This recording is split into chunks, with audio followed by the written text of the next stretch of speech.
where those who perceive truth may strive to make others see. A big, powerful America, and shoot them for what? On that continent, we are trying to forge a new identity for which we need each other. I want you to imagine that you're standing outside of the doctor's office. You're nervous, and you kind of got this painful knee that's been bothering you for some time now. And your brother told you that he's been going to this guy for months and suggested that you go and ask the doctor if he'll accept your unique form of payment.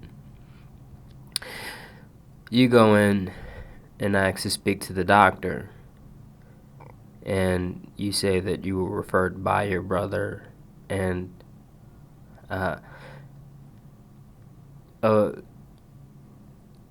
upon seeing the doctor, you ask whether he'll accept your art piece as a particular payment for the work that's required on your knee.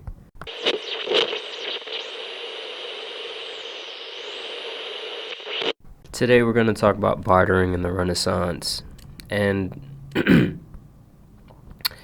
our main reference is going to be The Art of Barter by Karen S. Hoffman and Shera D. Dalin. And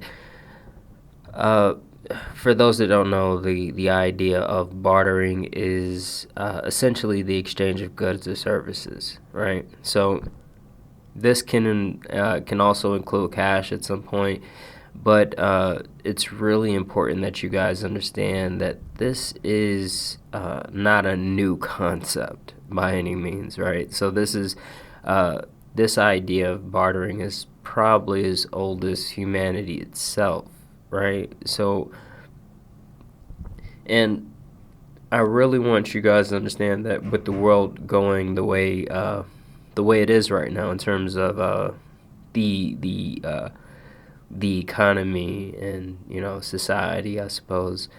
I think it's really has a high potential to help understand this concept of bartering, and it's it's where we come from as a species, but it's really the most reliable form of trade, right? So if all this comes crashing down, right, and these pieces of paper no longer mean anything that they meant before, you can always rely on this concept of bartering. Now, cash isn't gonna always be the primary way to trade, or the best way to trade, or the best way to trade your time or trade resources in any way. And I think another thing that was really important, or that I thought stuck out to me while reading this book, was during the recession around 2008, bartering actually became very popular. And unfortunately, it does look like we're looking at economic hardship that is similar to what we faced in 2008 for the coming years. Now, the first note that I really want to pick up on is this idea of bartering being more accessible and just more easy than we think, right? So this idea of bartering, there's actually there's exchange, or there's there could be bartering exchanges around your area, and different ways to kind of formalize this, also through things like of course, like websites that we know, like Craigslist, but also things that are less widely known as well in terms of this concept of a barter exchange was, it's essentially you know, an organization that kind of facilitates bartering in a lot of situations. Another thing is that we actually there's industries that normalize this, right? So there's specifically in media, there was literally like a kind of roles where people would specialize in this concept of bartering, right? So the idea of like bartering for things like advertisement and stuff like that is something that we may not, think of now, but it was very much popular in terms of the idea of exchanging goods for advertisement, right? So like it's the way we kind of think now is, cash is king, or this particular economic system is going to be, really how we get things done. But there's an important aspect in terms of understanding what we can do with bartering, right? And it starts with, if you guys look up like your local bartering in terms of trying to find barter exchanges particularly that are like near you, or even looking on your Craigslist, there's like a section for bartering, I believe. Those are going to be kind of starting places, and a good thing. The idea of this idea was brought to me by a friend of mine at the nonprofit that I started to kind of work with, in the idea of this idea of cash. We really don't understand that cash often gets in the way in terms of the human interactions and the relationships that are possible, right? And so with this idea of bartering, I think I really want a lot of people who get into this to understand that the exchange isn't simply resources, right? So you're kind of developing a relationship with, whoever that you may be bartering with at the time. And that is something that I think people need to understand in terms of moving forward into the future, because this idea of connecting with other people is going to be tremendously powerful, right? So like there's a particular like I'm developing kind of a game right now to where like how to just basically that helps people survive the whatever society ending event, right? So, and one of the main factors that I really want to highlight is the skill of kind of being social, and also the element of having a strong community, and this is underrated in so many different ways, in terms of this is probably the most powerful indicator of if someone is going to survive and thrive in any type of situation to where society ends. And this is where it starts. I think a lot of you guys should understand this is where it can start for a lot of us. Trading and developing kind of a pattern of trading among people, right? So that's very, very much something in that we should encourage as a society, especially now. Now, the idea of like bartering, a lot of us don't think about it, but it can often help us like get started with our businesses or nonprofits, in terms of like a good starting, like starting when it comes down to starting a situation, in terms of starting anything off.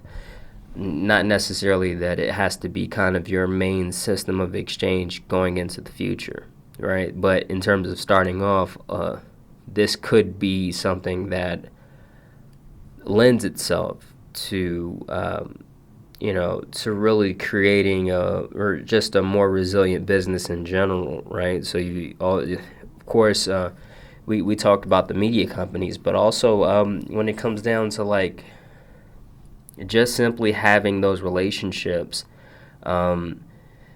you're going to be more likely to kind of to have your business spread through word of mouth if you start with this element of bartering. And it's a very, very powerful concept for people who want to get their particular business off the ground. Now, this idea of this realm of bartering,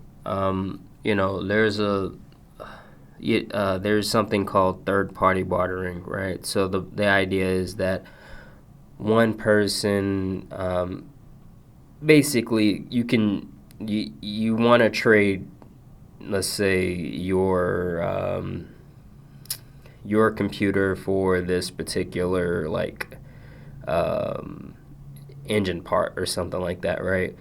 But the guy with the engine part doesn't necessarily want the computer. He wants whatever that these guys would want. I don't know what, but right. And somebody who does want your computer, but they also have what the guy who wants what you want, right? So let's say it's like just a TV, right? Like, so let's say this guy has a TV and he wants to trade for your computer, and you can take that TV to the guy who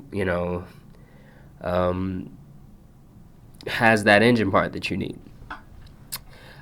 This idea of there's an expansion that really occurs in this when you dive into this idea of third-party bartering.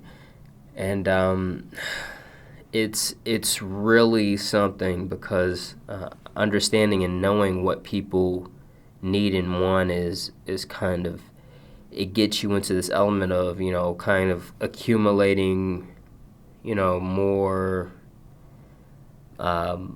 connections and more knowledge about kind of the needs and wants in whatever community that you're developing, and you can easily find yourself, let's say, inside of, in a situation to where you can, kind of be, start a bartering exchange or be a part of a bartering exchange.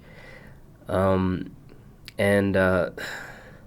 this is something that, a lot of us, of course, the idea of bartering, people may not think about this naturally, but Big Brother does tax the idea of bartering, and there's a lot of kind of in between, in terms of what can be bartered. I think if you're like trading personal goods or something like that, you don't have to necessarily pay taxes, but please check on that. But the idea of bartering exchanges does bring Big Brother into the equation, and Big Brother wants his due, and always, what is it, a disclaimer, pay your taxes or something. I don't know. in terms of how that could end up, it does. If you become a professional trader, it can like cost up to 50% in terms of taxes. And I am not gonna go off on a rant, I promise. But if you do become a professional trader, that may be something that you're looking at. But also in terms of taxes and the realm of taxes and bartering, also it's important to know that you can also get tax deductions for or tax deductions based on bartering for donations, right? So like giving things and kind of being eligible for the idea of being eligible for whatever donation or whatever. And you do with that information whatever you will, right? So also, another thing is you can also donate your skills to organization, which is something that I think a lot of us may not normally think about, right? So like whatever skills that you may have, donating that to an organization and kind of really, creating that tax deductible atmosphere for yourself is something that I think a lot of people don't necessarily think about. But it could definitely help. And also, you can also, of course, in donating your skills, you can also barter your skills as well. And that kind of opens up a whole spectrum of opportunity, right? So, like, there was a situation to where there was a guy who needed his car worked on, or but he didn't have necessarily the money, but he had, particularly like I think he had like skills with like kind of like detailing or something like that, and he worked with that person, and it was actually a really synergetic atmosphere, or it was really synergetic in terms of the relationship that formed there. And I think a lot of us could dig into that, right?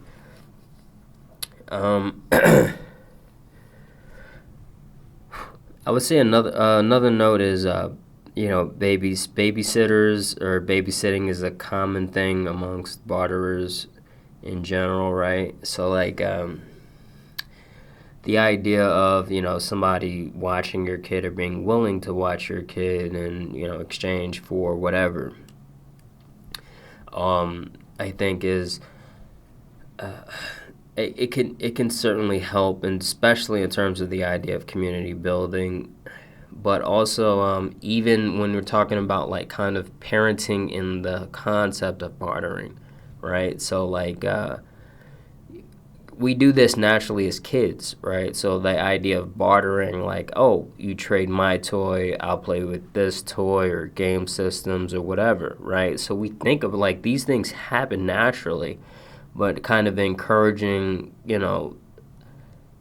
like people, your kids to take it a step further is going to be something that could definitely help, right? So it could definitely lead to like, you're just looking at a lot of business skills being developed based on this idea of just encouraging them to take it a step further, right? So, and this is, kind of gonna, don't necessarily need to guide your imagination here. I feel like it can definitely like, it can definitely be something beneficial for them, but also make sure that kind of you do have oversight over what is, the exchange going on, in terms of you don't want your kid like trading your TV for a toy truck, you know what I'm saying? Like, you want to be careful, of course, but it can definitely be something that you look into. And make sure that you have that final say on matter in terms of situations that aren't that expand beyond a toy chest of any kind. Also, this idea of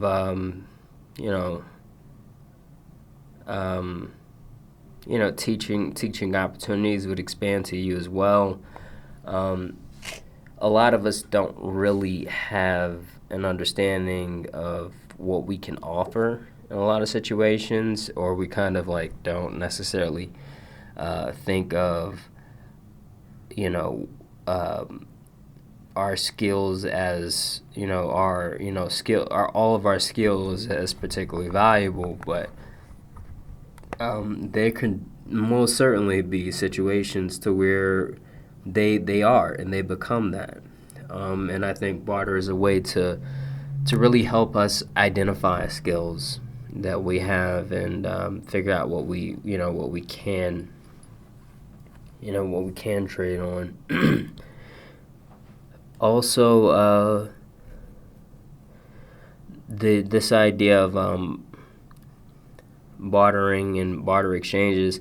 Barter fairs are also a thing too. So if you're ever looking in your local area, also look at barter fairs. There's something that could they could be a good starting place for a lot of us, and it's also important that they can also be more artistic, right? So like that kind of that introduction story where you're able to trade your artistics or your art for work on your knee. Those things become valuable. That idea of kind of having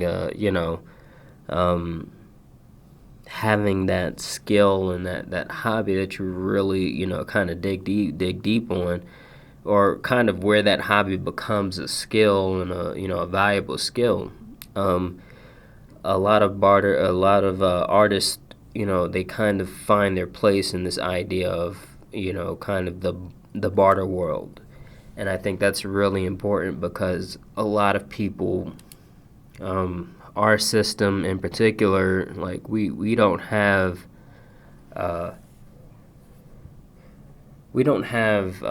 as much value for artistry as we should, and I think that is I would say that may necessarily be tied to the idea of that filter of money, right? So when it comes down to that money and that exchange, there is something about that exchange to where that naturally devalues artistry. And of course, we because it's a lot of situations in terms of the idea of starving artists in this society seems kind of ubiquitous, and I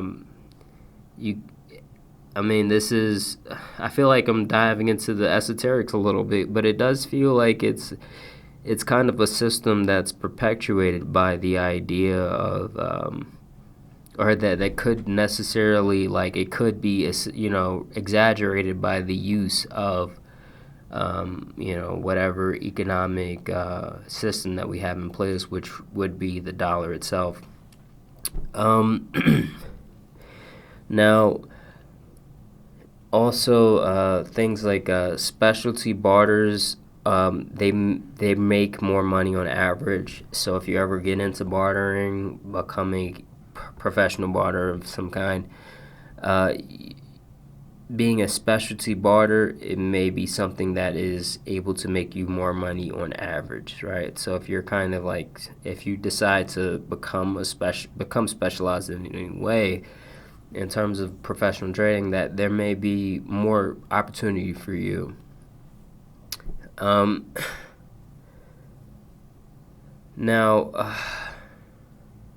This idea of bartering is also something that is kind of used in the form of what they call time banks, right?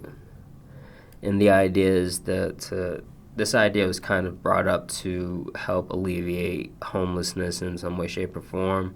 And the idea is, hey, you spend whatever time, doing whatever unskilled labor, and then you have this particular amount, to work with in terms of trading power, influence or whatever, right? So in terms of this idea, people are getting creative, and this idea of a time bank is something that I think a lot of us should understand, right?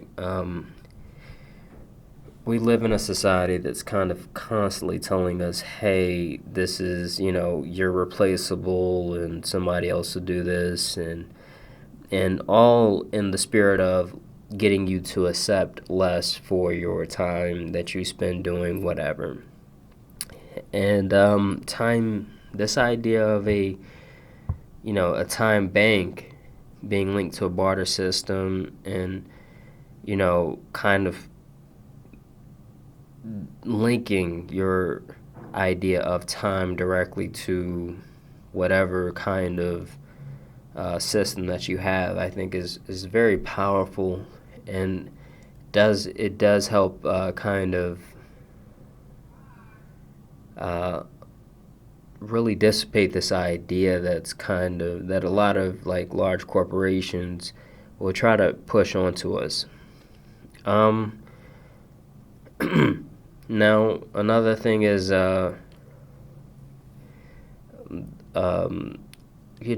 talked about advertising, and kind of how it's kind of commonplace with advertising, and in the advertising industry in a lot of cases. But like I said, when you do barter, it's important to think of yourself as a you're exchanging, of course, goods, resources, hard resources, but also that relationship itself. People, like, it's important to understand that this idea of bartering is like almost like it can easily turn into free advertising if done in a certain way, right? So like you should think about that, right? So like let's say you want to design a sign for whatever business, and in exchange for that you get whatever. That exchange, having that sign there can be free advertisement for yourself, and you should understand that.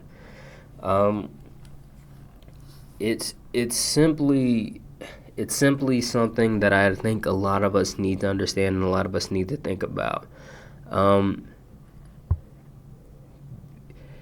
Being able to do that isn't necessarily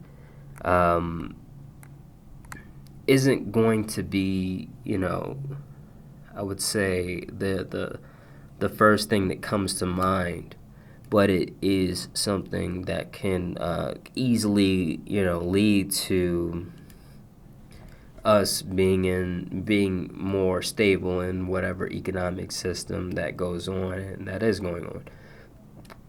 And in the book, it's also mentioned how swapping land or houses can also be done, and also done tax-free if you do it in a certain way.